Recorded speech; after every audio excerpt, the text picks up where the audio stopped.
The first time I heard the term nature deficit disorder, I was a bit taken aback. Even though as an adult, I didn't go out in nature as much as I should, I remember spending so much time outdoors as a child that I couldn't imagine other people did not have the same experience. Then I remembered that my generation was the last to play outdoors freely. When we weren't in school, we were outside all day and no one knew where we were. We built forts in the woods. We found the entrance to the community storm drain and explored it for what felt like miles. We had picnics in grassy areas behind our apartments and our condos. We rode bikes up and down hills. We played baseball at the field. We were outside. From when we woke up until the street light came on, we spent our days outdoors. So the idea that a child could have a nature deficit really threw me. But then I remembered that kids growing up after me didn't get the same childhood. Instead of playing outdoors with neighborhood kids, they went to camp. Instead of playing pickup baseball games at the field, they were enrolled in formal Little League teams. Instead of building forts in the woods, they attended arts and crafts sessions at the after school program. So these children did not get the freedom to play outdoors like I did. And as they spent more and more time in adult regulated activities, they spent less time outdoors, leading to a growing concern by child development specialists that a nature deficit was becoming common in young children and causing lots of problems with their development.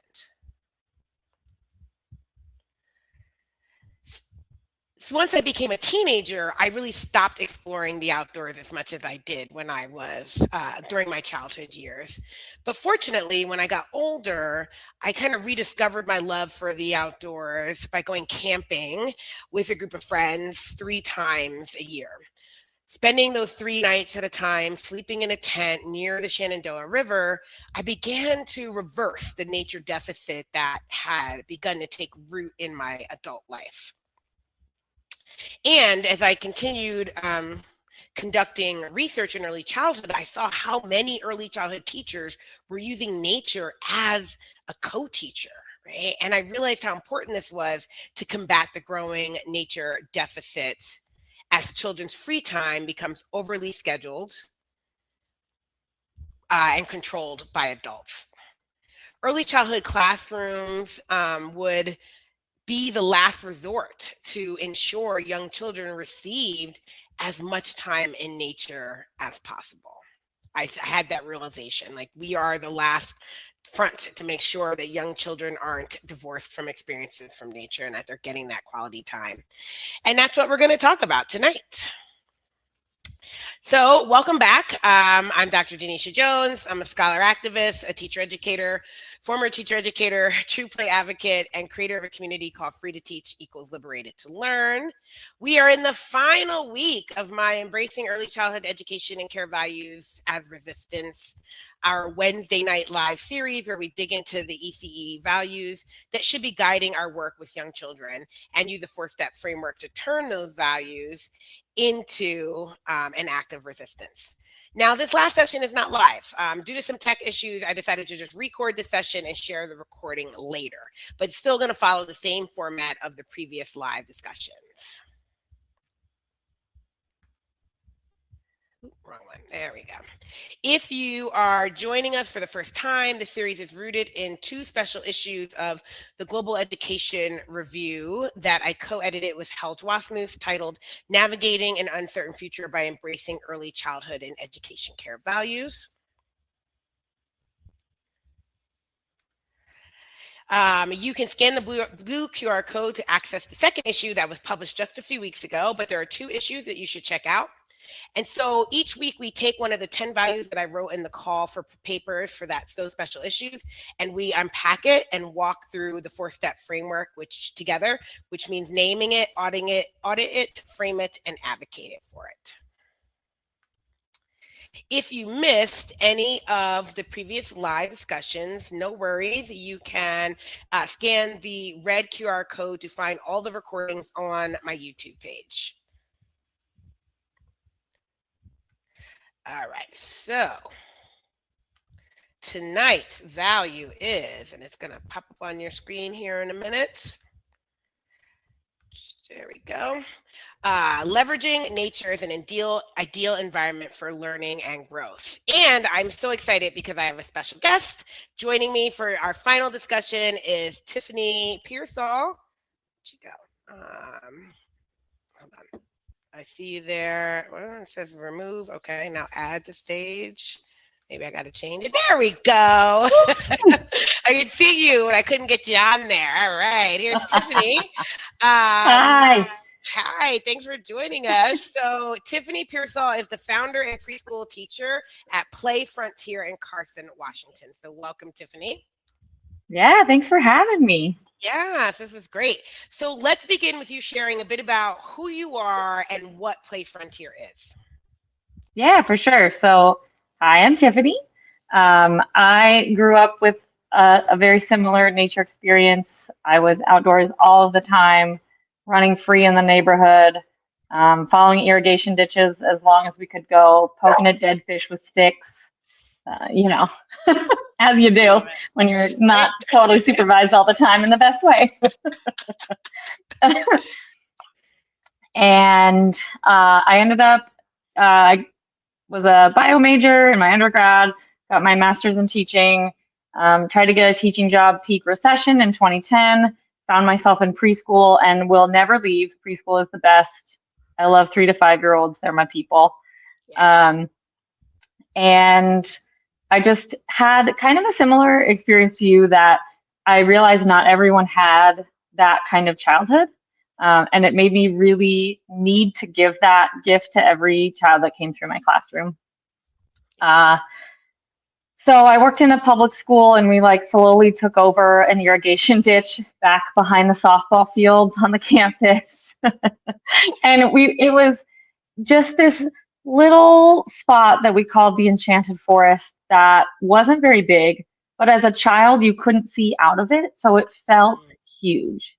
And I didn't have that intense nature education piece at the time, but the school that I was at really practiced place-based education and focused on learning about the land and the people of the Columbia River Gorge where we live.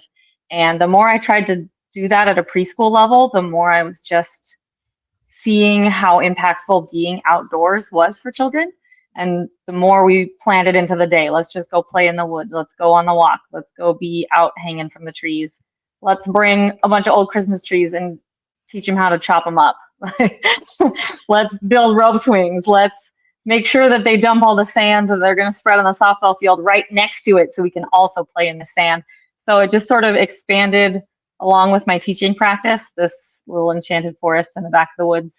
And then I moved into rural Washington and I had my own child, and the closest infant care was an hour and a half away each way.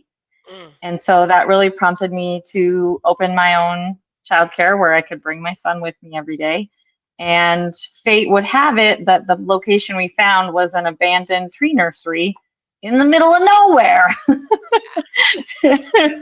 So that really, bringing all the place-based education along with me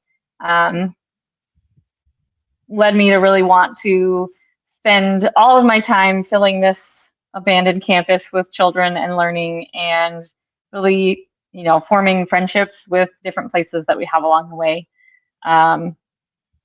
Kids are their best selves in nature. I'm my best self in nature. And there's more about, we'll talk more about the location itself in a little bit, but we've come to this place where it's not just that we're outside all the time, it's that children have this deep relationship with the actual spaces. They all have favorite trees. They all have favorite creeks. They all know where it's good to go when it snows and where it's good to go when it rains. And we get to just have this cohesive relationship with space that I have never experienced in any other way. I love that. And I think it's so important to point that out because I spent time outdoors, but I didn't have a nature education, right? We didn't have adults telling us, Mhm. look at this, right? And I didn't really get to know the trees and the forest but we were there. And I feel like, so there's partly two things, right? There's being outdoors, like being outdoors and being comfortable in the outdoor space and the grass and the trees. But then it's also that nature based education, like learning about the ecology of nature, the environment, all of the things that are surrounding you, the trees, what grows in the creek, really learning about it and exploring it in a real intentional way, right? So I think that to me is super Yeah. important about what you're doing. And so I was fortunate to visit Play Frontier. I was on the West Coast last month, and yeah, I got to go out and see it, and I was really blown away by what you created because it felt like what my childhood experience would have been like if it was contained in a preschool program, right? That like the outdoor Yeah. space was just so lovely, like there was just so much to see and do, and like not very, not like a traditional playground where there's like a lot of plastic equipment and things that can only be used one way, but it was more like a kind of space where I could have spent all day there and the kid had been fine, right? Because I was outside, Yeah. right? And so that was really great. And then you were so close, like you said, you're in the middle of the forest, you're so close to the forest, and you have those class bikes that we got to take out there. And so knowing that like how the kids go out and how often you go outside when you can, it made me feel like that's like the experience I had growing up in New Jersey, except it's designed for young children to have this experience and it's a little bit more intentional. Can you share Yeah. more about how you use nature, how it's central to the program at Play Frontier? Incredibly essential. So we had the chance to fully design our building and playgrounds from scratch. Remodel, not build ground up. I like remodeling more anyway. That's fine. Yeah. So every single classroom has its own outdoor classroom attached, including a porch big enough for food service. So as soon as the weather is nice, which in the Pacific Northwest is like can change from minute to minute, it's remarkable how much sunshine there actually is here. You just have to be able to, at the drop of a dime, say, "It's not raining, we're outside right now. It's sunshine." Sure, the kids are good at uh, telling you that it's not raining, let's go. yeah, it's not raining, let's go. But every single classroom has the ability to just open the doors and have an outdoor classroom attached. We have the licensing worked out that you just have to have sight and sound throughout the doors. They're not treated as two different spaces. And so we just let them go where they want to go. And so that to me is like a huge piece of the nature relationship for us is that we have it available. We're not limited to this 1 hour where we got to cram everything in or our once a week hike that we go on in the same nature trail. I know that's kind of the model for elementary education right now that like public schools are able to have more of that. At least out here, having some sort of walk that they go around on the outside of campus is Mhm. trending in our neck of the woods. Um, but this is different because it's just there all the time. And so when something's different, they notice right away. And we can go out at the drop of a hat and we can come in when it's gross. But honestly, the first big rain that we had, everyone wants to know what's going on. Yeah. What's happening? What's filling up with water? I can't believe there's water in the slide right now. Like it's Yeah. yeah, it just brings to light in a new way. Yeah, and that's so important to Uh, like be able to just explore that, right? Like the water falling naturally and not like hide from. I know we want to keep kids dry, but like put on a rain suit and get out there, right? yeah, for sure, for sure. There's a lot of gear that goes into it, but we're happy to do it because then usually by the end of the season, all the kids know like, oh yeah, I got my good boots. I probably don't need a suit today. I'm not going to dip my arms in. I'll be fine with just boots. Like they're able to gauge that responsibility of their own selves, which is so helpful in confidence building. They trust their body at that point. Um, but the other thing that we do that's pretty different is that we have these big cargo bikes. They fit 7 kids, and we have all these trails accessible to us by bike that we can cruise out to for the morning, cruise back for lunch and nap, and it's awesome. Yep, I There's a rode a creek bike. right It was across. very, very interesting. We didn't tip over. We didn't have any problems. It was. I can imagine how easier it's be with little kids and not big old me in the bike as you're having to drive everywhere. But yeah, it seems it's like a really neat way to kind of get out and get in there and let them kind of see what's happening. Yeah. Yeah. And it's recharging for the teachers too. Like that's when we first got the bikes, we were like, sweet. We had been walking with the kids everywhere, which meant that by the time we got to the creek or the trail or the arboretum or the Pacific Crest Trail, they were tired. They were like, oh, I need a snack. I need water. I'm ready to go home. Yeah, I can imagine. So now we can go further. And when we get there, it's like the their energy is for playing in nature. Their energy isn't for hiking along the road. Good, good. Yeah, yeah. But that big bonus for the teachers is that guess what? Riding a bike is fun as heck. I Yes. get I get more endorphins from that than any lunch break. You kind of forget when you stop riding a bike if you're not an adult who rides a bike. But when I Mhm. adopted my kids and brought them home, and I had asked for people kept saying, "What can they give you?" Because it's like they're teenagers, so it's not like a baby shower type thing. But I was like, someone Mhm. said ask for experiences and stuff, so I said, bikes. We rode bikes, right? Before I adopted them, we spent some time together and we rented bikes, and that was the first time. Like we're in Pittsburgh, and I'm like, and they're like, "Oh, bike." And I was like, "Oh, you guys know how to ride bikes?" Of course they do. So I'm like, "Okay." So, and I haven't been on a bike Yeah. in years. And I'm like, like trying to remember. And I was behind them keeping up, but I was like, this is a lot. So I knew they like bikes. So I got us bikes and I got passes to different trails and stuff. And we would go out. And it was Awesome. but yeah, I forgot. I mean, I prefer to walk. I'm not going to lie. I prefer to walk the trail than ride the bike, but it was good and they loved it. And like, even if I walked my bike or like rode slowly, like just being with them and bonding with them over the bikes was such a really good experience. So, but I think as an adult, if you just forget that, like, oh, you can still remember how to ride a bike, and it is really good, right? It Mhm. is good exercise. Oh It's yeah. good movement, right? Yeah. Yeah. And I think for young children, you think about them in the bike or in a trailer or in a seat on the back, like they're still experiencing that high speed risk, Yeah. right? They don't have to be the one steering the bike to feel like I'm going so fast. Just stay Yeah. on I the can. Yeah. speed. Like Yeah. they still get that. And then we always make them flap their wings on the hills. Flap your wings. We need your help.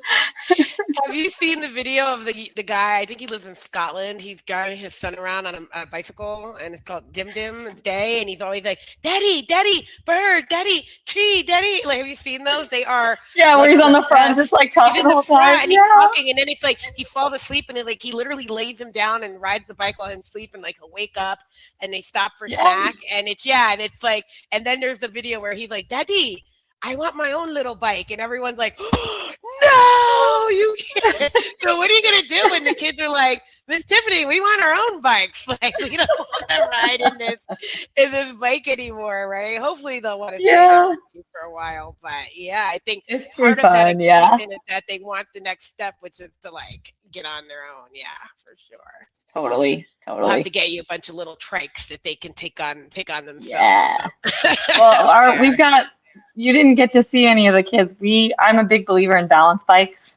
Hmm. Uh, they're the way to go. But our kids know how to bomb the volcano, which Oh, is like nice. we have a pile of dirt in the backyard that they hike the Strider bike up on and then just bomb down the hill on the Strider bike.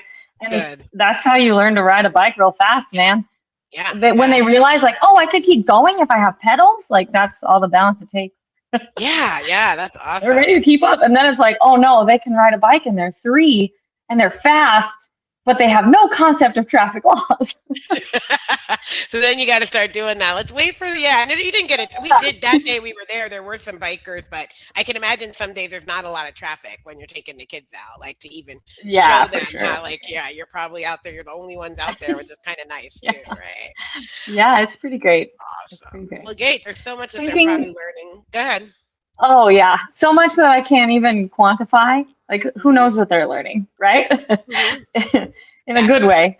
Yeah. I think that's another piece about our program and how we bring nature in is that it's very much just a way of life for us, right? Hmm. It's not like here's the nature table.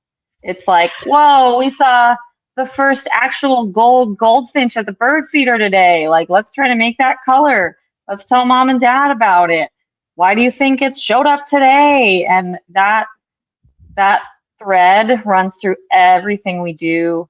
We're bringing in pine cones from the arboretum. We're noticing what flowers are blooming. We know the flowers well enough. we had an experience this year where we have this stuff called bear grass. That's usually one of the first flowers to bloom here. It's this Hmm. big bushy grass and it makes this like truffula kind of big, taller than me poof at the top. Nice. And we have a bunch in the parking lot and the kids all know what it is and think it's weird. And then later in the season, we have a weed that looks very similar to the bear grass. And the first one of those that popped, one of our kids was just laughing hysterically in the middle of the grass. And I was like, girl, what are you doing? What's going on over here? And she was just like, this bear grass is so late. Doesn't it know the rest already bloomed?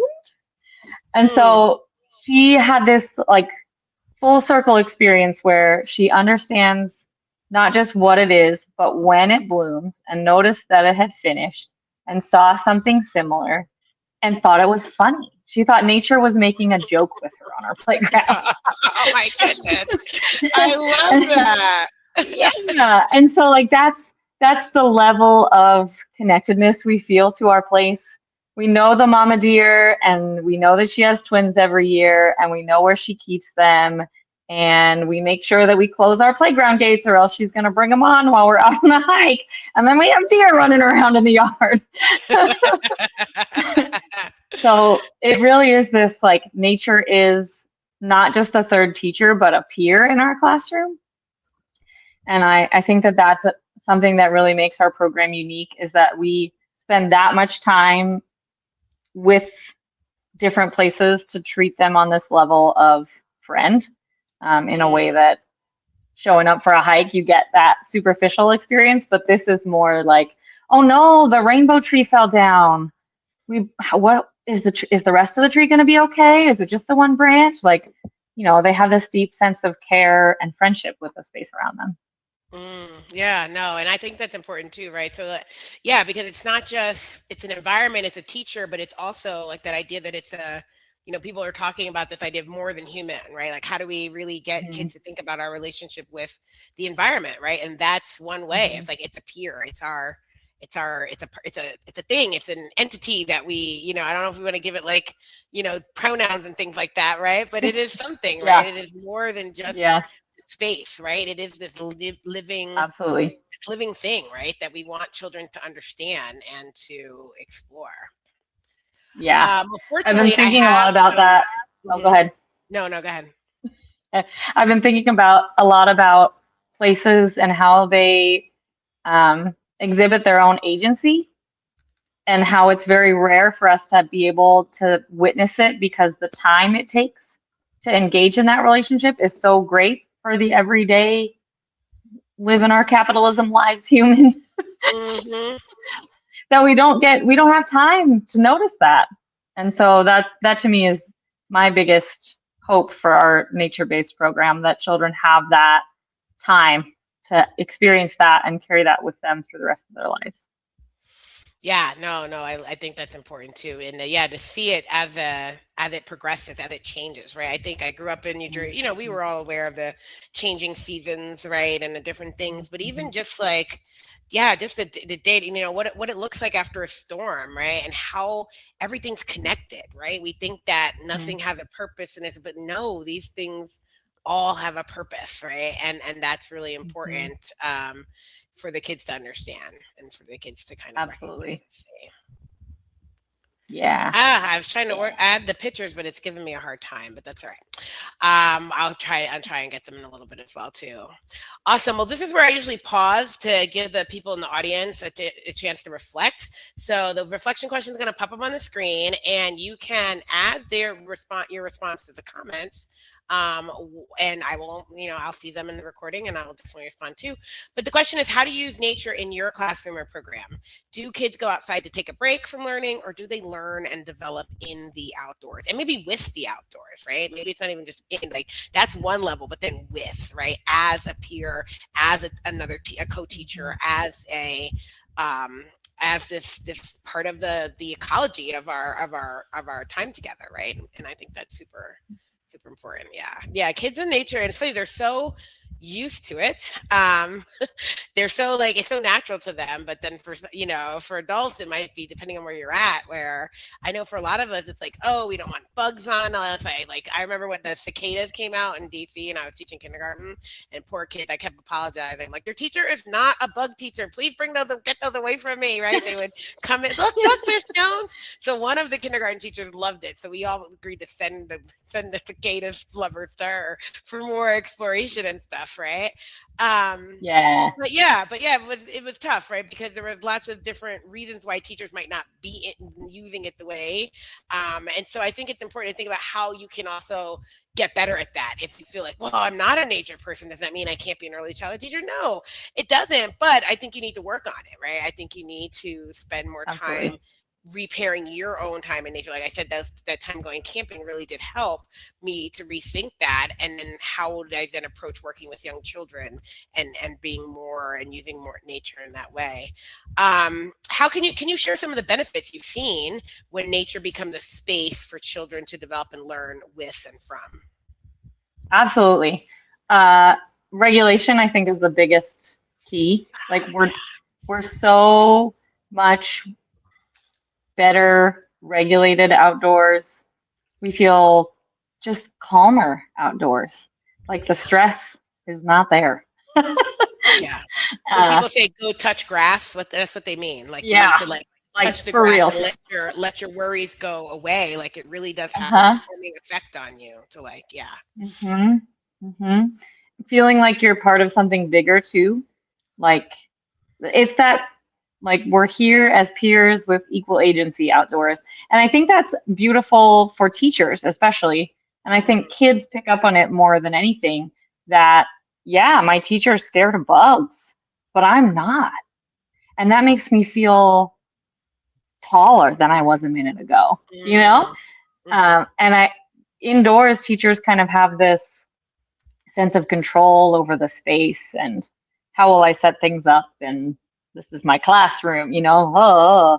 But outside, the kids are your equals, whether you want them to be or not. Mhm. So that to me is, something I really love and strive to make my indoors as much like the outdoors as possible. But I think that that's a benefit that we don't talk about as much as well. And also just the physical development, like yeah, we spend so much time outside engaging in the risky play and trusting our bodies and learning about the world that um, you can just tell this is going to sound weird, but you can tell which kids have gone to play frontier because of how their feet look.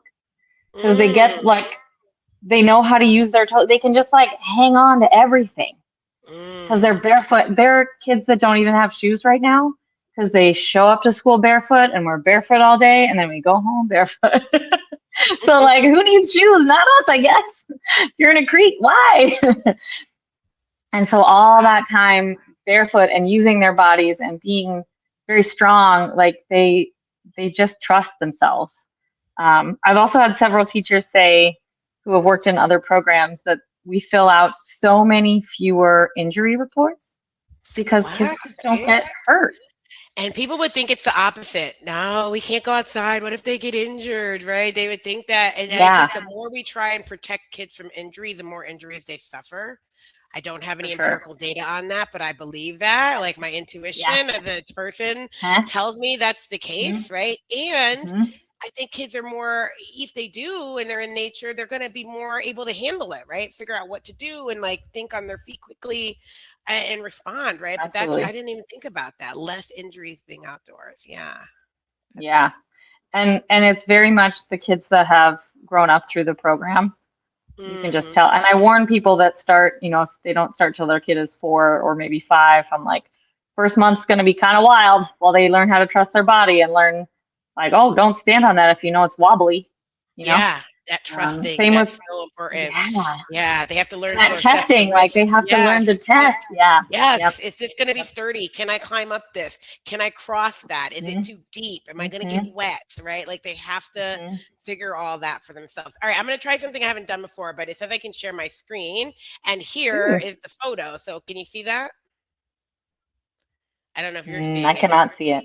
No, I can't see. Which Oh, one okay. is it? It's a collage photo. It says it's sharing my screen, and that's what I'm sharing. So I don't know if the recording's going to see it, but there were some photos that I took from Play Frontier that I hope you guys are looking at. So the Play Frontier sign, the double slide in one of the classrooms, the outdoor, I think that's like a swing.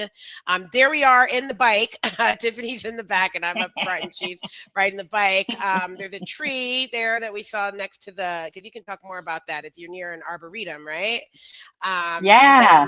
this map that she has in the school where it says introducing our playground residents, where they like map all the different things that they find on the trails and stuff right there too. So hopefully that showed up Yeah. in the to everybody else, but if not, I will add it to the comments. Yeah. Awesome. So where do you want me to start?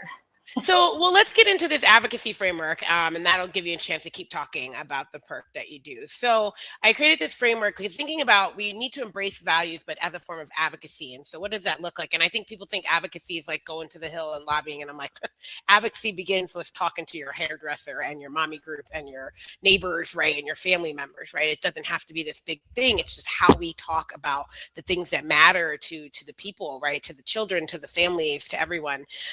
So the first part is to name your value, right? And so you ask yourself, what do you believe all children need? What guides your moral commitments to high quality early childhood education and care for all children? So I believe that children need to spend ample time. Like, I don't want to give it a number, right? Because I'm going to say 4 hours, Yeah. ample time outdoors, like as much time as you can get, right? And I believe that high quality early childhood education means leveraging nature as this ideal environment to really support and nurture children's learning and growth. And so again, I think it's like you said, it's like you go outside, you're physically there, but then you're developing this relationship with the environment, right? Where you're seeing it and you're learning from it and you're learning with it. And I think that's really key. So how would you name this value around leveraging nature? Can you put it up on the screen? I'm gonna need to read this one again. Sorry. Yes, ma'am. Nope, there it Throw it goes. up for me, please. Thank you. Yeah, I mean, I feel like it's as much time as the children need. I don't want to rush them through their outdoor time as much as I don't want to rush them through reading a book with someone or resting or playing in the play kitchen. Like, that time with nature can't be rushed. Yeah. And they're also like, our children are our future, and I want them to have time in nature so that when they are adults, they can advocate for the places that don't have the agency to advocate because they don't speak, man. Yeah, right. Yeah, so they can talk about all that they learn and their experiences and they can share that. And I think, I know a lot of times teachers struggle too about, kids who want to like stomp on worms and kill ants. And I know there's got to be a lot of negotiation about how we engage with the residents, the people who live in the nature, right? And is it okay to kill it? But I think those are good things to have with children. We shouldn't shy away from them just because they're complicated. Like, look, when I'm outdoors, this is your world. I'm not here to mess you up, right? Like, this is your world. Yeah. Unfortunately, if you come into my home, that's a very different experience for me. Like, I don't allow any type of creatures to live in my home, except these lizards out here in Colombia because they're geckos and they're kind of cool. So I don't let them bother me anymore. But it's hard. You got to negotiate that with kids, because even kids would tell me in the classroom if I killed a bug, Miss Jones, don't kill that bug. And I'm like, okay. So we talk about, okay, maybe even in our classroom we could put it in a cup and take it outside. But I'm also like, that's wild, right? Like, that's wild to me, right? But it's like, it's a good conversation to have with kids about what do we want to be, what kind of relationship do we want to have with the inhabitants of the nature around us, right? So I think people should. Yeah, absolutely. Absolutely. All right, so step 2 is to conduct an alignment audit. What policies prohibit you from enacting this value? What behaviors show you're out of alignment? What is an early warning sign that you're drifting? So when I was teaching kindergarten, I was still in my adult-led nature deficit period. I took the kids outside to play, but I didn't leverage nature, right, to foster their growth and development. We walked to the park across the street to have lunch, but we didn't explore the trees and the flowers all around us, right? We went outside every day, even in the cold weather. The other teachers didn't like it, but I said, they need to be outside. I just knew they needed to be outside. Like, even if it was cold Yeah. for me, I'd bundle up and just take them out there, because if they spent all day indoors, they were harder to manage. And so I knew Yeah. that. So we went outside, but we didn't utilize the outdoor. It wasn't part of my pedagogy. It wasn't part of our curriculum. And so that's how I know Hmm. back then in 2003, I wasn't in alignment with this value, right? I didn't really see the outdoors as something that supported children's growth and development, right? And that supported our Hmm. relationship building and things like that. So what's an experience, Tiffany, you had when you realized that maybe you were, it sounds like you had all your teaching experiences, you were allowed to align with this value. So I'm not sure if you had any that Yeah. were, this isn't I the place for me. I feel like mine all comes from licensing Mm, and the state of Washington, honestly. yeah, yeah. And it's also where a lot of my advocacy work has come from because, um, like, we had a huge, before we were allowed to open, there was a huge hullabaloo. The first location, they wouldn't let us put a sand pile in because Mm. I wanted to just dump a ton of sand on the playground. And they were like, but it's taller than the fence. And I was like, so? And they were like, but they're going to fall off it. You need a fall zone for it. And I was like, no, Fall like, do you know zone. how sand works? Yeah, they wanted me to have a fall zone for sand. And so a lot of my alignment has come from, I know how important this is for children, right? Like, I've had this great luck to have several teaching experiences that value nature for children so much that I knew going into it how important nature access was. So then Mhm. when licensing comes and tells me, hey, you can't put sand on your playground, or the other one was, hey, you can't leave this stump on your playground. It's 18 inches high, so it's going to need a 12-inch fall zone. Like, I was really well prepared to have that fight, and I did not back down from any of those arguments. Good. And I know this is a big issue. I talk to a lot of you guys, my colleagues who are providers, right? Like, how Hmm. licensing just gets in the way of a lot of things, right? I was working on something else that I'm doing on agency and autonomy, and it's like, why do young children and their teachers lack so much agency and autonomy? And one of it was, the reasons was because of all of the concerns about safety and legalities that like impose all this rigid structure and order onto young children's lives, that they don't get enough autonomy and agency. And it's like, it's almost as if they were only trained by lawyers who said, what if, what if, what if, right? Because you can lose yourself in the Hmm. what if. Yes, yes, it's 18-inch high if they did fall. But again, like, what? A 12-foot drop air? Like, what? Like, and it's the idea that we can prevent all injuries, and we can't, right? You And like, we can't. don't want to Yeah. shelter children from injury. They're never going to learn if they don't hurt They're themselves never to gonna learn. learn. Okay, that's why you don't do something. That's what the problem with that, right? And Hmm. again, I know we Hmm. don't want kids to get seriously hurt, but as someone who's been to Anji, China, and seen what this true play, this free play, and one of their values is risk. Children have to learn Yeah. to take risk, right? It's like joy, Hmm. love, risk, engagement, and reflection. Like, risk is so important. And they do have less Hmm. injuries, right? They did have one of the presenters at the conference we went to talked about that, looked at the data, and said a lot of these places, like you said, that are outdoors, that our kids are playing freely, they have less injuries than people think. It's really on the playgrounds reinforced with all these things so you don't hurt yourself, or kids are getting more hurt, right? All that playing we did in the woods, in the forest. Okay, Yeah. so I would say we never got hurt. Well, correction. Well, the worst injury my youngest sister ever suffered was when she damaged, I mean, she didn't break it, but she had a brace on. But the monkey bars at school, she fell and hurt her neck. And I remember she was young, 5-year-old, and had a brace on her neck through a lot of that Oh. first year. And that came from that. But then in the woods, in the forest, the one time I think she was sitting on like the top of the roof of the fort, and the dartboard was right there. And somebody was throwing dart, and literally the dart went right into her leg. And like, here's the Oh. beauty of this whole story, is that we managed to not even, like, she didn't even go to the hospital on that one. Like, we managed to like staunch the bleeding, tell her to calm down, give her something for the pain. And I don't think my mom ever knew to this day that her daughter had a dart in her leg. Because we handled it, and we were with older kids too, right? Who they were like, man, if you take her in Hmm. and over. Now, again, when I cut myself something else, everyone knew that that needed medical attention. It wasn't like we were denying her. We knew, we would have known if she needed medical attention, but that was the most severe injury that we had, was like the dart in the leg, and Hmm. like, get it out, stop the bleeding. We poured water on it. Like, we were on top of things, right? And cleaned it. And she Yeah. was fine. Within 30 minutes, she was fine and moved on. So I'm just saying that, yeah, I don't think kids get hurt as much as we think they do. you outside playing freely, taking risks, but that you're beholden to these rules. You're almost constrained by these people who are telling you you can't do this and you can't do that. And so yeah, I can see that that's a hard way to be in alignment, right? But that's also Yeah. how we advocate. So let's come back to that as well. Because Yeah. the third is to frame your message, right? Why does this value matter? And I tell people this is like your elevator speech. Like you have to be prepared to like meet someone new and talk to them and be able to tell them quickly. And so when parents to me sometimes will say, I don't know about these needs. I don't want my kid outside all the time. What if, they get wet or they get bugs or they get hurt? And I say, if you, one of the things I learned about child development was that everything impacts child development. So if you look at systems theories, right, everything impacts them.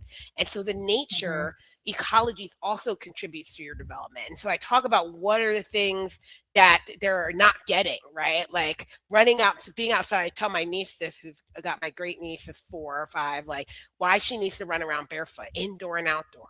Like she's not getting the stability and the balance in her feet in that development because she always has socks and shoes on. And I know this is counterintuitive because we think that we want to protect kids and protect their, no, you need that touch grass for kids too, but they need to spend most of their time without socks and shoes on. And I know this becomes a licensing issue too, right? Because sometimes they're like, what if there's a fire drill? What? Then we get up and go and we grab our shoes. But I remember that was an issue that we couldn't let our kids take our shoes off in kindergarten to sleep. Because what if there was a fire drill?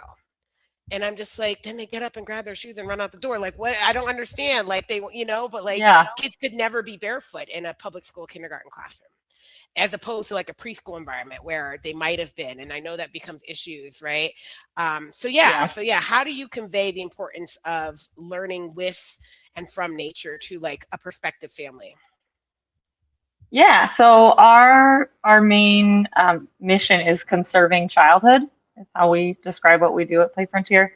And that involves making sure that children get these experiences when they're little, so that when they're big, they know what they're doing.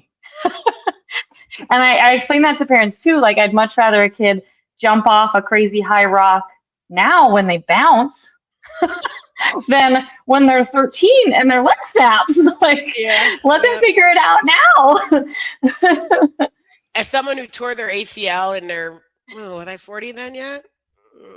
Yes, no, 40. Yes, in their 40s instead of in their teens. I wholeheartedly agree. Like, ACL is not something you want to tear as an adult. That's something most people experience 14, 15, 16, 17 years old. And that would have been better for me. So, they need these experiences now. And kids are like, I think they're just less likely to injure themselves the way we adults do in different ways. Like they get hurt, but it's not as devastating to the body. Like falling from that height when you're 6 is very different than when you're 3 is very different than when you're 10 and when you're 17. And, and I would also argue that they simply weigh less.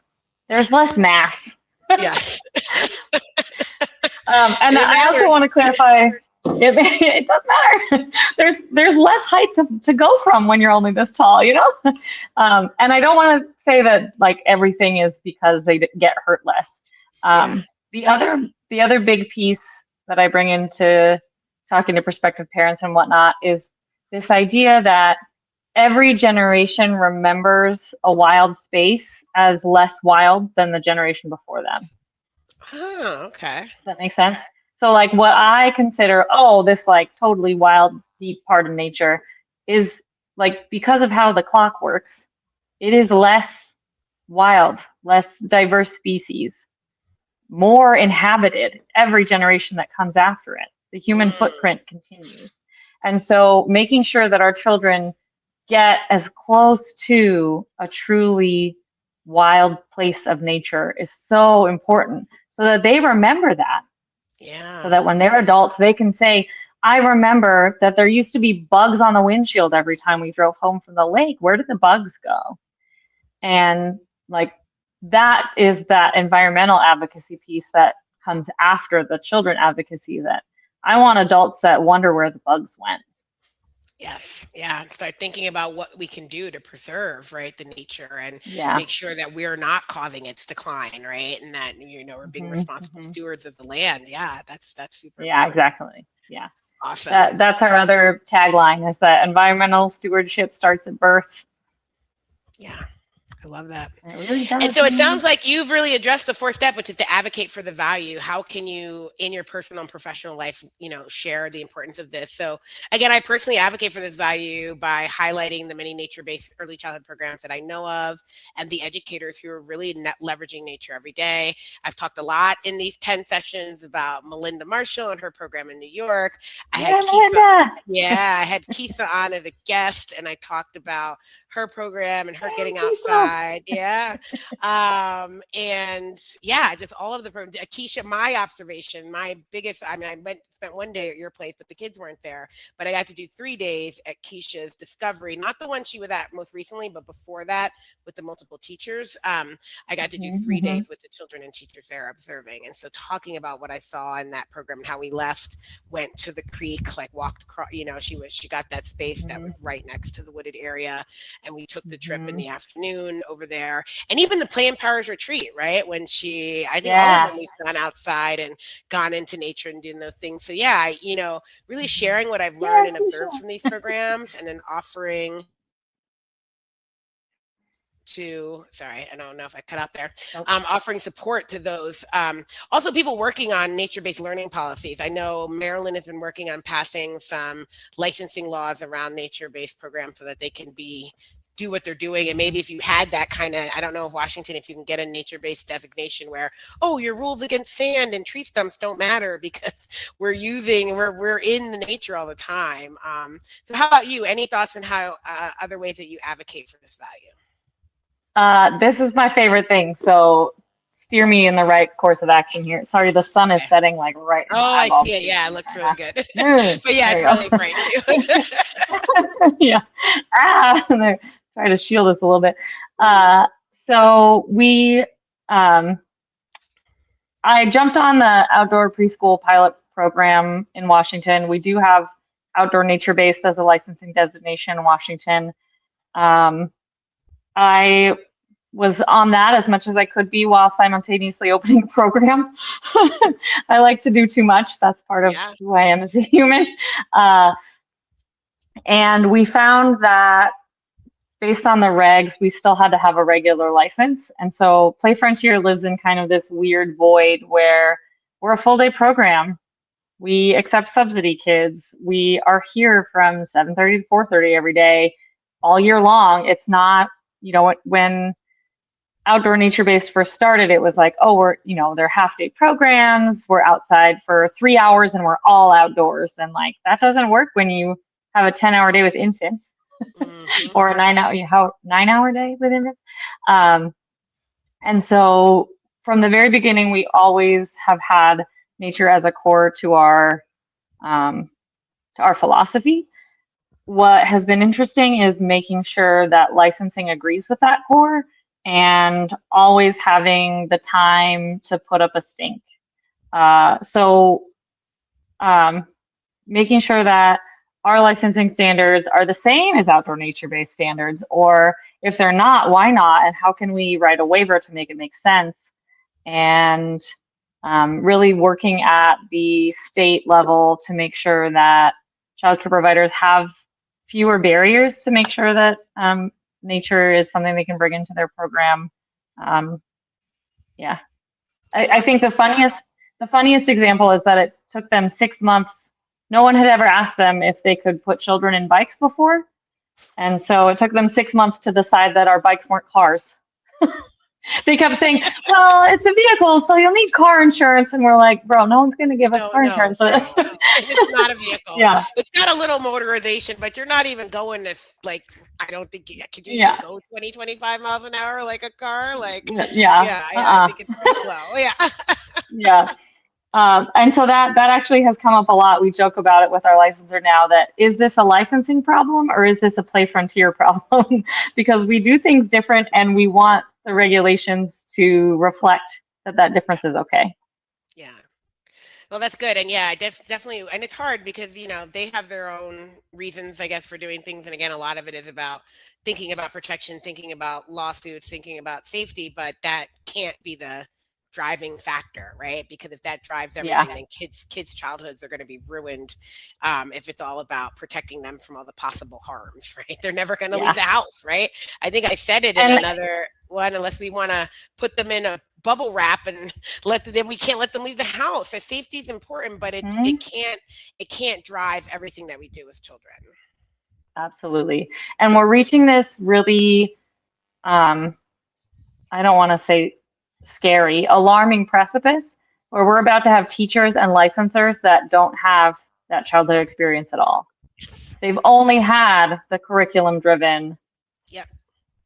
sit in a seat, be indoors all day. They've never had even the freedom to play because they've been scheduled their whole lives. And those people are grown-ups, and those people are our licensors now, Yeah. which makes it even harder to advocate, right? Yep, I remember when I was teaching in the college, like every year I got a wave, like I asked kids tell me how they played at home, how they played at school, and how they play now. And the stories of playing at home were really sparse compared to 10 years ago when I first did that activity. And most of the play sounded like my play. And then now it's like they didn't really, I mean, the kids play. I think play is natural and they're going to do, but it just looks different, right? They don't have those Yeah, experiences. totally. So when we're telling them now, we have to get these adults to embrace something that they didn't experience, right? And I think so. One of the things I will say in Anji That's Play hard. was really interesting about this because the materials in Anji Play are so different that when you buy Anji Play materials for your program, the first thing they want you to do is let the adults come in and use the materials first without the kids. So Oh, the teachers get I to like explore, the that. parents get to explore, and you need to rekindle that part of you. And so you might have to well, you can only get one adult in that bike because it's not made for you pushing six adults or anything, but maybe you get a licenser to ride in that, get them to come to the program the way Kim and I and Mhm, Kristen did with no kids and to just explore, spend time outside, look at that stump, mhm, analyze it, see, and maybe they'll reconnect and that'll help them feel. mhm. Yeah. I did make my licensor. We get a lot of snow, and I did make my licensor bring her snowshoes once, and we had to snowshoe to make it around the playground. I was like, if you're going to come in the middle of winter, then you need to be prepared. Be prepared. I love it. I love it. Well, awesome. Well, thank you so much, Tiffany. This has been great. Yeah, Yeah, I thanks for hope having that come me. back. Yeah, I want to come back and see it in action with the kids. I think Yes, that'll be please. really change the experience that I had. And I want to see how my pottery turned out. I don't know if you guys still have those clay bowls we Oh, made. yeah, we do. Yeah, yeah. My first time I was molding clay and what are those things called? An urn or doing the On the whole on pottery the thing. on the wheel. Kiln on the Yeah. kiln. Yeah, yeah. From that. It was really, really Yeah. interesting. And so yeah, it was a great experience. So thank you so much. I'm so excited. And I know you got a lot planned for your community work, your community guild, the Play Frontier. So I'm excited to hear all about it and Yeah. support you in any way that I can and definitely come out Awesome. there and do some more observations and yeah, just keep promoting all the good things that you're doing. Yeah, we'd love that. Come play in the woods. All right, will do. Thank you. All right, well, that's a wrap on the Embracing Early Childhood Education and Care Values of Resistance Live series. If you missed any of my live discussions, you can find all the recordings on my YouTube page. So just scan the red QR code for that. And then if you want to learn more with me, I invite you to join my community, Free to Teach equals Liberated to Learn on Patreon now. I offer guided reflective prompts, mini reflective courses, and reflective practice immersions. And for that one, I'll go back to the green QR code, just scan that, and that should bring you to the Patreon page. I hope you were able to reflect on the importance of naming your professional values and using them to resist harmful ideologies, policies, and practices. Now more than ever, we must lean into what we know children need and deserve to strengthen our resolve to do what we know is right. Thank you for doing all that you can to protect childhood.